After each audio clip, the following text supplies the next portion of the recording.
오늘 하나님께서 우리에게 주신 말씀은 창세기 12장 1절에서 4절까지 말씀입니다.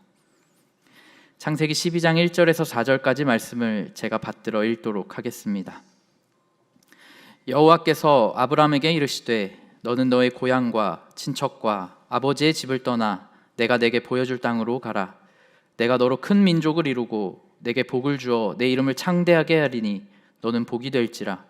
너를 축복하는 자에게는 내가 복을 내리고 너를 저주하는 자에게는 내가 저주하리니 땅의 모든 족속이 너로 말미암아 복을 얻을 것이라 하신지라. 이에 아브라함이 여호와의 말씀을 따라갔고 롯도 그와 함께 갔으며 아브라함이 하란을 떠날 때 75세였더라. 아멘. 하나님께서 이 말씀을 통해 은혜 주시기를 원합니다. 아멘. 할렐루야. 오늘도 수요 예배에 나오신 모든 분들을 진심으로 환영하고 축복합니다. 2026년 첫 번째 수요 예배 가운데 하나님의 사랑과 은혜가 가득하길 소망합니다. 그래서 우리 옆에 계신 분들과 함께 인사하겠습니다. 올해도 잘 부탁드립니다. 함께 인사하겠습니다. 네, 옆에 계신 분들과 한 번 더 인사하겠습니다. 함께함이 기쁨입니다. 인사하겠습니다. 네, 감사합니다. 네, 이제 2026년을 맞이하여 새롭게 다시 성경 일독이 시작되었습니다. 모두 잘 읽고 계시죠? 이제 지금 창세기를 읽고 있는데 오늘 창세기에 등장하는 또 우리가 너무나 잘 아는 한 인물을 통해 믿음과 은혜에 관한 이야기를 함께 나누고자 합니다. 이 믿음의 조상이라 불리는 아브라함의 이야기를 통해 우리가 믿음에 대해 또 은혜에 대해 살펴볼 수 있어 함께 나누고자 합니다. 오늘 함께 읽은 창세기 12장부터 이제 아브라함의 이야기가 시작됩니다. 창세기 1장부터는 창조에 관한 이야기가 등장하고요. 또 6장부터는 노아의 방주 이야기, 그리고 물로 심판당한 경험이 있는 사람들이 더 이상 물로 심판받지 않고자 바벨탑을 지은 사건이 11장 초반에 나오는 것을 알 수 있습니다. 그리고 온 땅의 언어를 흩으심으로 바벨탑 사건을 종결시키신 이야기가 11장 후반부에 나오고요. 이제 12장부터 아브라함의 이야기가 시작되는데 이것은 이제 원 역사를 지나 족장 시대라고 불리는 시기가 시작되는 것입니다. 그래서 족장들 중심으로 이제 이야기가 이어져 가는데 아브라함과 야곱, 이삭 등의 이야기가 있습니다. 그래서 그 시작인 이 아브라함의 이야기를 한번 해보려고 합니다. 이 아브라함의 아버지의 이름은 데라였고요. 현재 이들은 하란이라는 땅에 살고 있습니다. 그런데 아브라함도 이곳에 쭉 살았던 것은 아니고 갈대아 우르라는 땅에서 살다가 이곳에 오게 된 것입니다. 이 하란 땅에서 아브라함이 하나님을 만나면서 아브라함에게는 이제 굉장히 큰 일이 일어나는데요. 이 일로 인해 아브라함의 인생이 바뀌는 것을 알 수 있습니다. 어떤 일이었냐면 아브라함이 하란에 거주하고 있을 때 하나님이 찾아오셔서 명령을 하십니다. 너의 고향과 친척과 아버지의 집을 떠나 내가 내게 보여줄 땅으로 가라. 내가 너로 큰 민족을 이루고 내게 복을 주어 내 이름을 창대하게 하리니 너는 복이 될지라. 하나님께서 이 아브라함에게 너의 고향과 친척과 아버지의 집을 떠나라는 것입니다. 이때 아브라함의 나이가 75세였는데요. 아브라함은 하나님께 명령을 들은 곧장 고향과 친척과 아버지의 집을 떠났다는 것을 우리는 알 수 있습니다.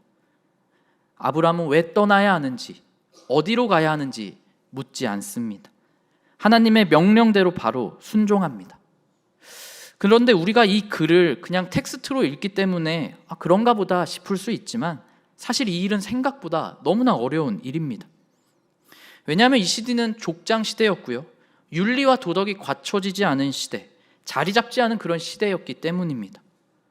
그러한 족장 시대를 살아가는 사람들은 자신을 지키기 위해 가족 중심으로 살아가고 있었고, 친척과 아버지의 집을 떠난다는 것은 내가 살고 있는 땅, 내가 가지고 있는 모든 재산 다 두고 떠나는 것과 마찬가지입니다. 재산뿐만 아니라 나를 지켜주고 보호해줄 수 있는 유일한 울타리, 보호막을 다 포기하고 떠난다는 것을 의미합니다. 그것을 버리고 떠난다는 것은 나를 지켜줄 보호막도 울타리도 없이 이제 누구의 보호도 받지 못하고 도움을 받지 못하는 그곳으로 간다는 것입니다. 지금 하나님은 그것들 다 포기하고 떠나라고 말씀하시는 것이죠. 그리고 아브라함은 떠났습니다. 하나님을 신뢰하는 마음으로 하나님을 믿고 떠났던 것이지요. 그런 아브라함을 하나님께서는 내버려 두지 않으시고 계속해서 지켜주시고 보호해 주셨다는 것을 우리는 말씀을 통해 알 수 있습니다. 그 보호하심 안에서 계속해서 하나님의 말씀에 순종하며 믿음으로 살았던 아브라함에게 하나님께서 새로운 이름을 주셨는데 그 이름이 바로 아브라함입니다. 이 이름의 뜻은 열국의 아버지라는 뜻입니다. 많은 민족, 많은 나라와 많은 조상들의 아버지라는 뜻을 가지고 있습니다. 그런데 이 지점에서 이제 한 가지 문제가 생깁니다. 많은 민족, 많은 나라의 아버지가 되기 위해서는, 그 하나님의 약속이 이루어지기 위해서는 자녀를 낳아야 하는데, 약속과 달리 아브라함과 부인이었던 사라 사이에는 자녀가 없었습니다. 슬슬 아브라함도 여기까지 하나님께서 잘 인도해 주셨는데 그 약속은 이루어지지 않는가 보다, 이런 생각을 하고 있지 않았겠습니까? 그때 하나님께서 아브라함에게 다시 찾아오셔서 말씀하십니다. 내가 너에게 곧 아들을 하나 주겠다. 그 말은 너무나 듣고 싶었던 말씀이었고 기대했던 순간이었지만 아브라함은 그 말을 믿지 못합니다. 하나님의 말씀이 이루어지기에는 자신과 자신의 아내였던 사라의 나이가 너무 많았기 때문입니다. 그러나 전지전능한 하나님께서 약속하신 대로 아브라함과 사라에게 아들을 하나 주셨고 그 아들의 이름을 이삭이라 지었습니다. 그 이름의 뜻은 웃음이라는 뜻인데요. 그 이름의 뜻과 같이 아브라함은 이삭을 낳은 뒤 너무나 기뻐했고 이삭에게 엄청나게 큰 계획을 갖고 세우고 있었고 앞으로 나의 미래가 너에게 달렸다며 이삭을 세상 무엇보다 아끼고 소중하게 생각했던 것입니다. 그런데 여기서 아브라함을 무너뜨릴 만한 큰 사건이 하나 더 일어납니다. 시간이 꽤나 지난 후 이삭과 여전히 행복하고 소중한 하루하루를 보내고 있는 아브라함에게 하나님이 찾아오십니다. 불안하죠? 그리고 또 명령하시는데 너의 아들, 너의 미래 이삭을 나에게 바쳐라. 이 말은 그냥 서원 기도하듯이 하나님의 사람으로 잘 키우라는 것이 아니라 정말로 산 제물로 바치라는 그런 명령이었습니다. 이 명령은 고향과 친척과 아버지를 떠나라고 하신 명령보다 훨씬 더 고통스럽고 힘든 명령이었습니다. 아브라함은 물론 마음속으로 엄청난 고민과 갈등과 괴로움이 있었겠지만 하나님의 말씀에 순종하기로 합니다. 하나님께서 나에게 이삭을 주셨으니 다시 하나님께 드리겠다 생각하며 아브라함의 입장에서는 목숨보다 소중한 또 큰 계획을 가지고 있었던 자신의 하나뿐인 아들 이삭을 하나님께 바치기로 결정합니다. 이 3일 길을 이삭과 종들과 함께 걸어간 아브라함은 하나님께서 말씀하신 곳에 도착해 이삭과 함께 제단을 쌓았고 그 자리에 조용히 이삭을 눕힙니다. 이삭 역시 그 아버지의 뜻을 알아차리고는 그대로 순종합니다. 이제 이삭을 바칠 결정적인 순간에 하나님께서 아브라함을 다급하게 부르십니다. 멈추라고, 그만하면 되었다고, 저 옆에 순양 한 마리 준비해 두었으니 그것으로 제사를 드리라 말씀하십니다. 가보니 옆에는 순양이 한 마리 준비되어 있었고요, 그것으로 무사히 제사를 드리게 되었습니다. 하나님께서는 이미 제물을 준비해 두셨고 아브라함의 순종과 믿음을 보셨던 것입니다. 사실 이 아브라함의 이야기를 처음 들었을 때 사실은 여전히 그런 마음은 제게도 남아있는 것 같습니다. 하나님, 어떻게 그러실 수 있습니까? 그 당시 가족과 친척과 아버지의 집을 떠난다는 것이 무슨 의미인지 하나님은 아실 텐데 어떻게 아브라함을 사지로 몰아가시고 지키기 힘든 그 말씀 잘 순종했는데 어떻게 이제는 하나밖에 없는 아들을 바치라고 하십니까? 따지듯이 생각했던 적도 있고요, 또 그렇게 생각하시는 분들도 계실 수 있습니다. 충분히 이해가 가는 반응이 있죠. 먼저 아브라함에게 이삭을 바치라고 한 것은 지금도 여전히 이해가 되지 않고 받아들이기 어렵지만 하나님께서 이 명령을 아브라함에게 하신 이유가 있습니다. 어떤 의미가 있다고 할 수 있습니다. 간단하게 설명드리면 아브라함은 이미 가나안 땅에 머물며 그들의 문화와 종교에 계속해서 노출되고 어쩌면 동화되고 가는 상황 속에 놓여지게 됩니다. 그리고 그때 가나안 종교가 가지고 있었던 대표적인 종교적 열심은 사람을 바치는 제사를 드리는 것이었습니다. 그 당시 그러한 제사 방법이 익숙했고 가나안 땅에 오랜 기간 살아온 아브라함 역시 그 상황이 익숙했을 것입니다. 그렇게 하는 것이 종교적인 열심이 있는 사람이다 판단하기 시작했을 것입니다. 그리고 아브라함은 그 모습들을 보면서 믿음에 대한 회의감, 나는 저렇게 하지 못하는데, 그런 생각이 아마 아브라함의 마음속에 자리 잡았을 것입니다. 저건 믿음 있는 사람만이 할 수 있는 특별한 행동이야 라고 생각할 수 있고, 그렇게 하지 못하는 자신을 믿음 없는 사람이라고 생각하는 깊은 회의감에 빠졌을 수도 있습니다. 왜냐하면 그 당시 믿음의 기준이 그거였기 때문이지요. 그러면서 하나님께서는 아브라함에게 가장 소중한 것을 포기할 수 있는지를 지금 묻고 계시는 것입니다. 그것을 시험하고 계신 것이죠.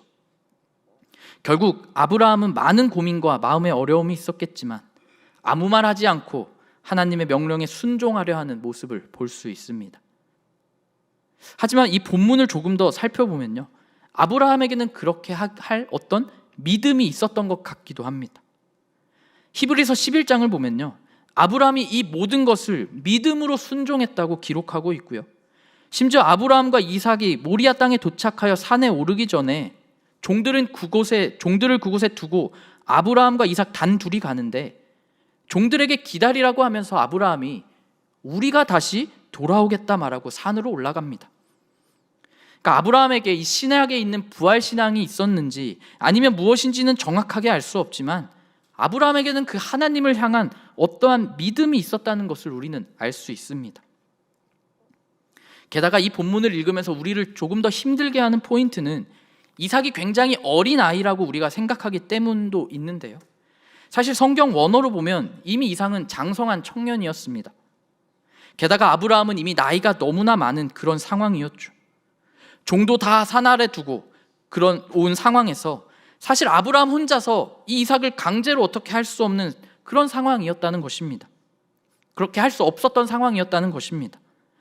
이삭이 힘으로 아버지를 제압할 수도 있었고요, 두려움에 충분히 도망칠 수 있는 그런 상황이었다는 것입니다. 그것으로 비추어 보아 이삭 역시 아버지의 뜻에 순종했다고 할 수 있습니다. 하나님 아버지의 뜻을 따라 십자가에 달려 돌아가신 예수님의 마음처럼 아브라함에게 있는 믿음이 이삭에게도 이어졌고 그들에게는 하나님을 향한 신뢰와 믿음이 있었다는 것입니다. 여전히 우리를 불편하게 하는 지점은 존재하지만 그럼에도 그때의 시대적 상황과 환경을 비추어 보았을 때 조금은 이해되는 부분도 있고요, 또 더 나아가 하나님께서 아브라함에게 하신 명령과 그 약속들이 어떻게 성취되는지를 보면 조금이나마 그 상황에 대해 납득할 수 있는 것 같습니다. 다시 첫 번째 명령하던 때로 돌아와서 하나님의 명령에 아브라함이 순종했을 때 하나님께서 하신 약속은 너에게 보여줄 땅으로 보내겠다라는 것이었습니다. 그러면 하나님이 말씀하시는 너에게 보여줄 땅은 과연 어디일까요? 우리는 이미 알고 있기 때문에 그 땅이 가나안이라는 것을 알고 있지만 성경에서는 하나님께서 아브라함에게 너 가나안 땅으로 가라 라는 말은 없습니다. 창세기 12장 5절 말씀을 보면 아브라함이 그의 아내 사레와 조카 롯과 하란에서 모은 모든 소유와 얻은 사람들을 이끌고 가나안 땅으로 가려고 떠나서 마침내 가나안 땅으로 들어갔더라. 그러니까 아브라함이 하나님이 구체적으로 어디로 가라 하지 않았음에도 하란에서 가나안 땅으로 가려고 했고요, 마침내 가나안 땅에 들어갔다는 것입니다. 그러면 우리가 한번 창세기 11장의 마지막 절을 한 번 더 읽어보도록 하겠습니다. 제가 읽어드리도록 하겠습니다. 31절입니다. 데라가 그 아들 아브람과 하란의 아들인 그의 손자 롯과 그의 며느리 아브람의 아내 사레를 데리고 갈대아인의 우르를 떠나 가나안 땅으로 가고자 하더니 하란에 이르러 거기 거류하였으며 데라는 나이가 205세가 되어 하란에서 죽었더라. 데라와 아브람 또 그의 가족들이 하나님 명령 이전에 원래 가려고 했던 땅이 어디입니까? 가나안 땅입니다. 족장시대였기에 데라가 죽고 난 뒤에 아브람이 그 역할을 이어받아 계획대로 가나안 땅으로 가려고 했을 것입니다. 이미 이 가나안 땅은 아브람의 계획 안에 포함되어 있었던 그런 땅이었다는 것이죠. 하나님께서는 아브람의 믿음과 순종을 보시고는 결국 아브람이 계획했고 큰 꿈을 가지고 있었던 그곳으로 인도하셨던 것입니다. 또 이삭과 관련된 약속을 하시면서도 하나님께서는 하나님의 그 계획은 아브라함의 계획을 망치고 마음대로 하시는 분이 아니라는 것을 또 우리는 알 수 있습니다. 이삭은 모리아 산에서의 사건 이후에 하나님의 은혜로 계속해서 평안하였고, 아브라함의 계획과 그 꿈이 아들 이삭을 통해 잘 이루어졌다는 것을 우리는 알 수 있습니다. 고통 가운데 있던 아브라함은 그 일을 겪고 나서 순양으로 번제를 드리며 진심으로 여호와 이레, 하나님께서 준비해 주셨다, 준비해 주시는 하나님이라고 찬양하고 예배합니다. 그리고 하나님께서는 아브라함과 하신 모든 약속을 다 이루어 주십니다. 큰 민족을 이루어 주시고 복 자체가 되게 하시며 아브라함의 자손을 통해 영원한 하나님의 약속 예수 그리스도가 이 땅에 오게 되는 약속이 성취되는 것입니다.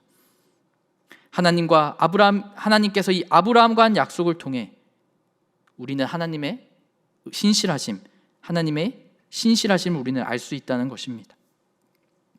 물론 아브라함에게도 정말 쉽지 않은 선택이었을 것입니다.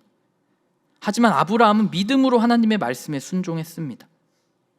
가정이지만 만약 아브라함이 하나님의 말씀에 순종하지 않았다면 어땠을까요? 아마 하나님을 모른 채 살아갔을지도 모릅니다. 왜냐하면 아브라함의 아버지인 데라의 직업은 우상을 만들어 파는 일을 하고 있었다고 합니다. 그리고 그 당시에 아버지의 직업이 아들의 직업이 되는 사회적 분위기로 보아 아브라함 역시 우상을 만들어 파는 일을 하며 살아갔을 것입니다. 하나님을 모르는 것은 당연하며 하나님이 가장 싫어하시는 우상을 만드는 일, 그 일을 하며 살아가는 아브라함에게는 아무 희망도 없고 심지어 자신이 잘못된 길을 걷고 있는지도 모르면서 점점 하나님과 멀어지는 삶을 살아갔을 것입니다. 그러나 하나님께서 아브라함에게 하셨던 그 명령, 너는 고향과 친척과 아버지의 집을 떠나 내가 내게 보여줄 땅으로 가라는 이 알 수 없는 명령, 납득이 되지 않고 너무나 두려운 상황 가운데 있음에도 불구하고 하나님께서는 새로운 믿음의 세대를 시작하기 위해 아브라함을 고통의 문제, 두려움의 문제 앞에 서게 하셨던 것입니다. 그리고 이 고통의 문제, 알 수 없는 문제 가운데 세밀하게 일하시는 하나님의 뜻과 섭리를 발견할 때 아브라함의 인생은 놀라운 변화를 맞이하게 되는 것입니다. 그리고 그 놀라운 변화는 하나님의 계획을 따라 하나님을 신뢰할 수 있는 마음으로 그것에 잘 발맞추어 갔다는 것을 의미합니다. 아브라함에게 찾아오신 하나님, 바벨타업을 쌓음으로 신이 되고 싶어 했던 사람들이 가득했던 그 땅에 있는 사람에게 직접 찾아오신 그 하나님, 그렇게 찾아오신 것은 벌 주시고 심판하시기 위해 오신 것이 아니라 온 인류를 구원하시기 위한 방법으로 죄악이 가득한 땅 한가운데 하나님께서 찾아오신 것입니다. 그리고 찾아오셔서 믿음으로 순종하게 하시고 아브라함의 믿음의 행동을 통해 고통의 문제를 해결할 수 있었고, 아브라함의 순종은 새 시대를 여는 열쇠가 될 수 있었던 것입니다. 아브라함은 믿음이 있었고 또 믿음이 있었기 때문에 하나님의 말씀대로 행동하고 순종합니다.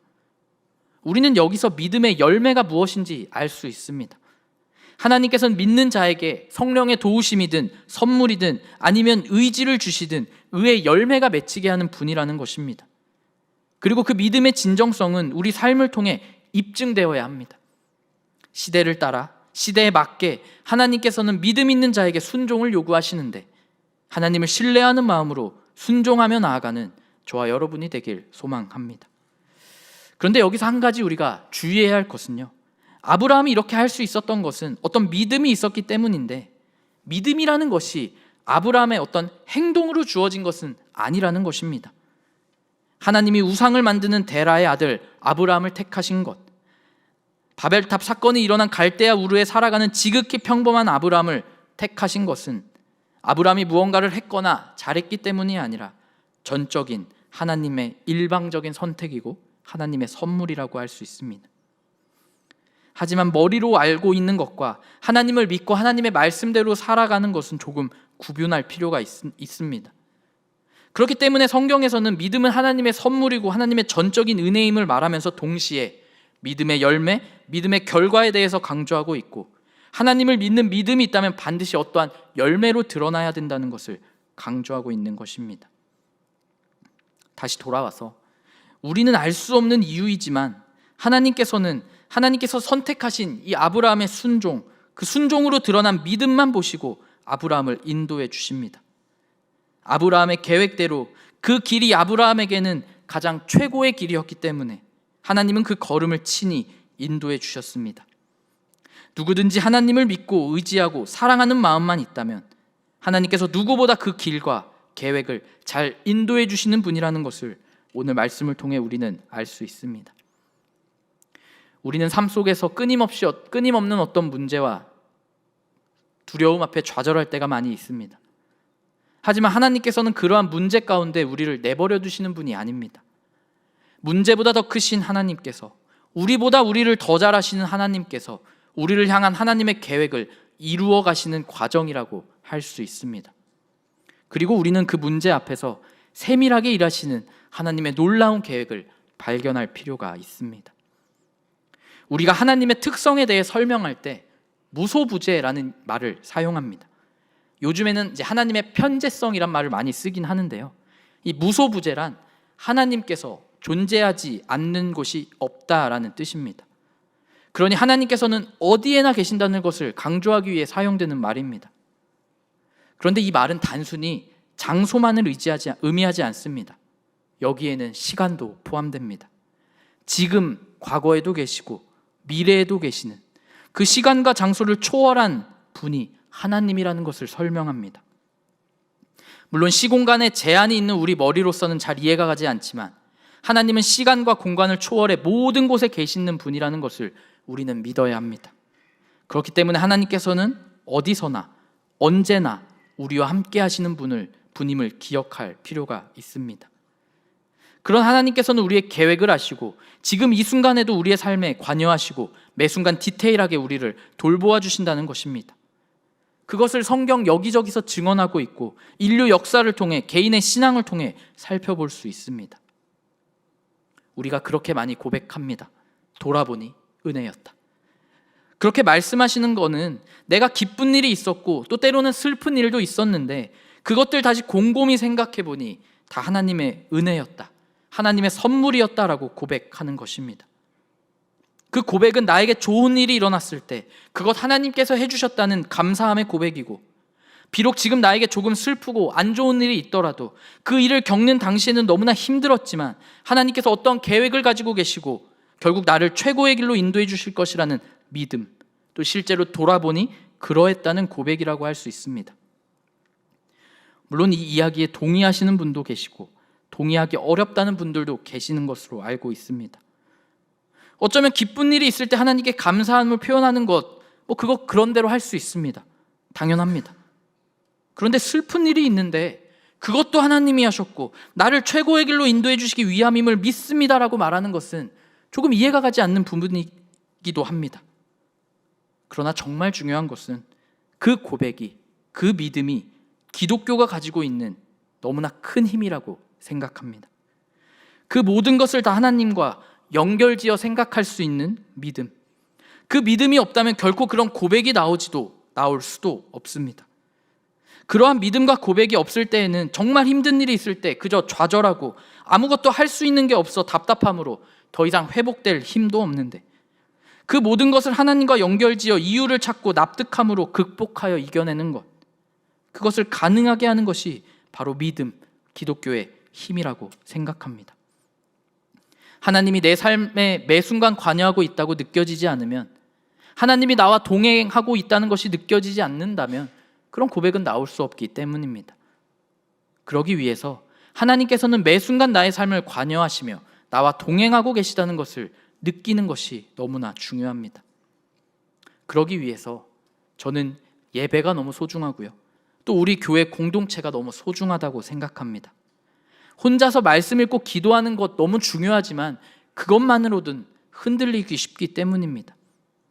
혼자서 믿음으로 행동하는 것이 어렵기 때문입니다.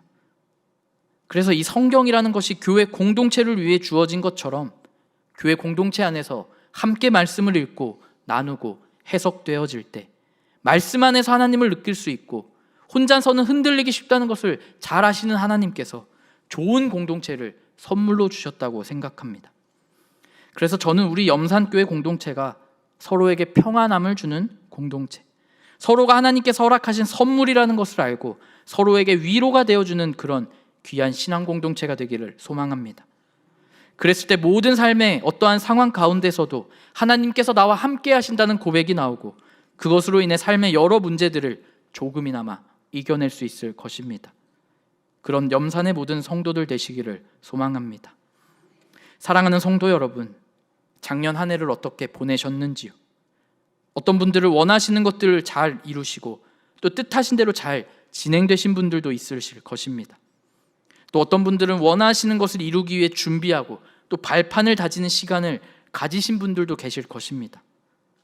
또 누군가는 평범한 일상 가운데 평안함을 누린 분들도 계실 것이고, 또 어떤 분들은 납득하기 어려운 일을 겪고 있다 생각하실 수도 있습니다. 또 어떠한 문제 앞에 불안해하고 두려워하는 마음이 생길 수도 있습니다. 그럴 때마다 오늘 말씀을 기억하며 우리보다 우리를 더 잘 아시는 하나님, 어디에나 계시며 우리를 늘 최고의 길로 인도해 주시려는 하나님, 문제보다 더 크신 그 하나님을 신뢰하면서 지금은 잘 모르겠고 이해가 가지 않지만 하나님께서 하신 일이라면 내가 신뢰합니다. 돌아보니 모든 것이 은혜였습니다. 라는 생각이 드는 한 해가 되시길 소망합니다. 그리고 2026년을 맞이하여 새롭게 일하실 하나님을 기대하는 마음으로 하나님을 신뢰하는 저와 여러분 되시기를 소망합니다. 아멘.